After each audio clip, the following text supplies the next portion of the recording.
let's jump into the match that busted 95% of attacking thirds brackets. Kansas City Current versus Gotham in added extra time. Gotham gets it done with a Katie Stengel banger reminiscent of last year. When Gotham ended up winning it. Shout out to McCall winning the championship. But this is the upset only Christine Cupo predicted, and you baddies out there. I'm sorry I doubted you guys. Credit Christine Cupo. When we think about playoff games, where does this rank as upsets? Is this like number one, number two? Where Sandra, I feel like you've got the memory bank of these. Where does it rank for you? I think it may have knocked out like 2016 Western New York Flash Spirit, in my opinion. Like that was up there for me. Shout out to you, McCall. Shout out to you. McCall, you're in that too. I'm gonna throw it back up in the memory bank for real. Like going into that game, like that team was not supposed to beat that other team, and that's exactly what happened. And that's the energy, though. That is postseason. That's American playoffs, baby. Like you're looking for the upset. You're looking for the quote unquote underdog. You're looking for the Cinderella story. Who's going to keep dancing? Who's going home crying? Like that's what it is here. And in this case, I guess post 2020 era of NWSL, this new decade of NWSL, this is year 13. This might have toppled that. That might be number one. And number 8, now in a newly expanded playoff format where there's 8 teams that go to the race. And number 8 defeating a number 1, massive. I think that you gave me an idea. I mean, I might have to do a ranking on that. Yeah, but Gotham did it in 2023 also. But the only reason I'm going to argue that is because there were signs. Kansas City, for the last 3 matches, was not looking like their number 1 selves. And I think they've kind of been slipping down the slope, struggling with injuries, trying to find their way without Chewinga, without Michelle Cooper, without some of their superstars. It's not like they were firing on all cylinders, top bins for the prior games right before this. They were kind of playing like a number 3, number 4 team in their results and their performances. And so, yes, by paper, 8 beat 1 today, but the way that they've been performing lately, they weren't playing as a number 1 team as of late. Yeah. I think that's fair. Sandra, we have to give you a shout out though, because Sandra was popping off in the A3 group chat that once we saw Michelle Cooper out with all of their other injuries Kansas City's been dealing with in their attack, let's stay specific, in their attack, you were like, oh, I don't know. I want to give you the floor to bask in your correct prediction. I appreciate that we do the content that we do. It makes me happy. It makes me smile. I'm like, yes, we're pushing it out. We're making the predictions. We're doing the rankings. We're doing all that stuff. And we're putting our names on it. And I appreciate that we got the brackets out there fairly early in the build-up to the playoffs.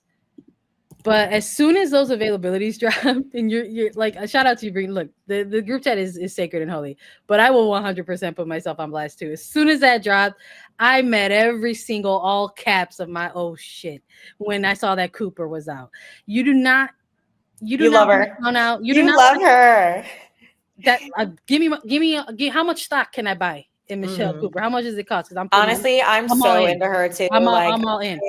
She made me a believer this season. 100%. Absolutely. A star of 2025 for sure. One of the emerging ones. So I just am like, when I saw that happen, it just was like, I just was like, you know what? You don't want to count out Kansas City Current because of everything that they put together as a team this year. And all of the records that they shattered and broke and the new ones that they set. And they did that as a team. And they even continued to achieve things as they were resting some starters along the way. But again, new look season in the playoffs. And you are not going to have a Chewinga. So who else are you going to rely on? And for me, it was going to be Michelle Cooper. I literally at one point was like, they're going to be fine because Michelle Cooper's going to hoop. Then that availability drops and she's out. And I'm like, well, this is detrimental. And it's like, it just, you could see it in the game too. Like they struggled in their setup to how and who was going to be that person, who was going to bring that pop. And it didn't happen until there was this long range banger from Ellie Wheeler. And you know, a lot of that goes on the planning, on the coaching and things like that. You have to set your team up in a way to be successful that plays to their strengths. And it just didn't feel like that was the case for Kansas City Current today. You when I bell with something, Coop with the hoops. Yeah. But really, there is nothing like her. I think that they just didn't have what to replace her tonight. Like, I love Bia. I am such a mad Bia fan, but she's not pacey. They needed someone that would break the line in behind, stretch the game. You know, Michelle, we've talked to her before. She literally says, when I see 1v1, I think I'm just going to eat. Like, I square people up and I'm like, I want to eat this 1v1. I line up 1v1s. Like, players like that, that mentality that they just want to attack you all the time and like have such a forward mentality is insane. Yeah, that's what you want to hear from a forward. And I agree with you guys. Kansas City, without Schwinga, especially without Cooper, they lose the style of play that we're so used to them. And I think even the players watching them, even sending long balls in when it's Bia, you're right, McCall. She's not going to get onto the end of a 60-yard ball into a pocket of space where she has to beat the goalkeeper running out. That's just not her game. And it seems like Kansas City, we're still trying to figure out that new style of play without Schwinga, without Michelle Cooper, that can bomb down those channels or even just straight over the top of center backs. And it kind of it came to be the real reason why they couldn't put away their chances. I mean, Nichelle Prince had that one, which she should have put away. But I think that was kind of their Achilles heels. They really missed that forward that can turn a defense, especially Gotham, that play a high line, not the fastest back line, on a dime. But for Gotham, also, I was wrong again. My bracket is busted. What went right for them today? Because I think it was a managerial subbing that went right, which I've been kind of critical of Juan Carlos for the way he subs. But I just think that they planned it all right, especially without Esther. Yeah, I think we saw we did. I think we saw two teams and one coach got out coached. I think that Juan Carlos had his team set up in a way that was way more effective, that disrupted any comfortability for KC Current far more than we ever saw from Kansas City. You know, didn't really look too fired up at moments, and they looked nervy. They looked like a team that hadn't been here before. And for me, that was the most troubling thing, because this is a team that has absolutely been here before. They went to the final. They made it all the way to the final in 2022. They have been contenders from, you know, last season out to this one, and they still have not been back to that promised land. They're still searching on how to get back there. Yes, they are Shield winners. They won the league. They are league winners. They should like hold their heads high and be happy and proud of that. But full credit to Gotham, Juan Carlos Amoros, and the coaching staff.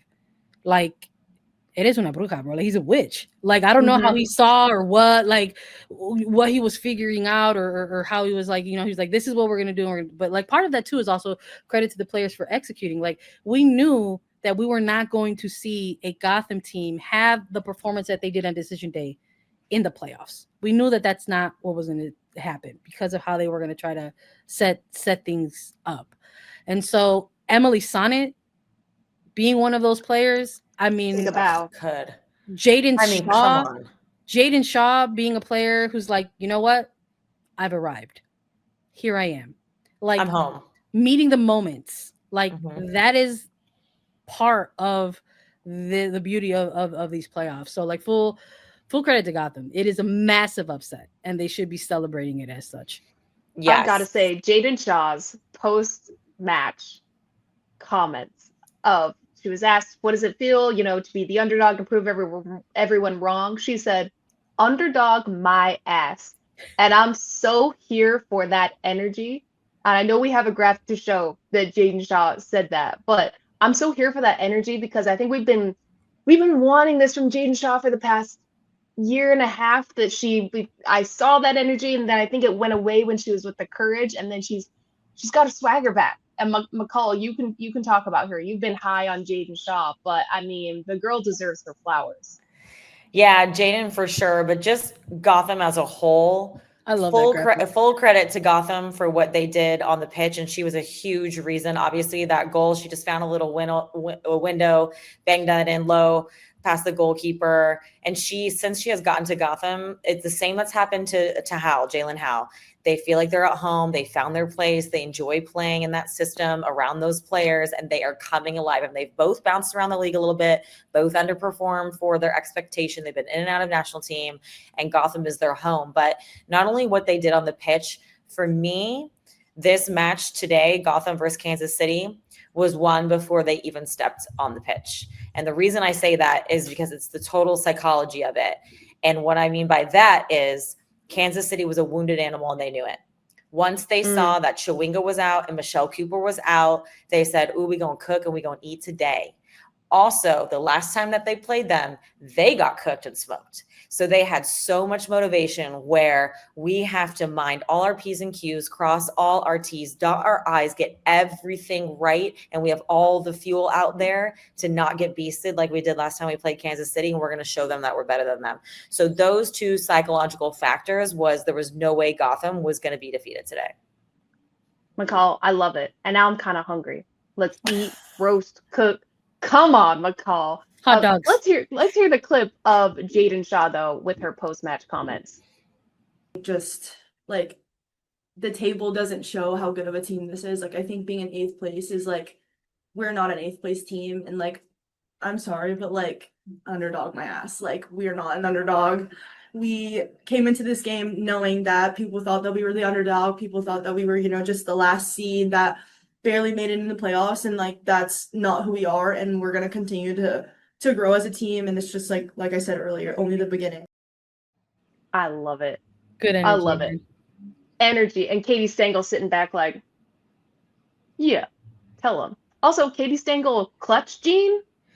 Come on.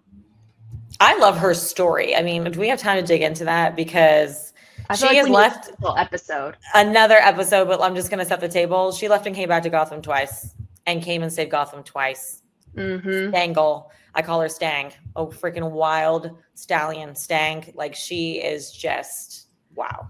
I love that it came down to Katie Stengel getting this game winner in the back of the net. Like that is also just like the beauty of playoffs.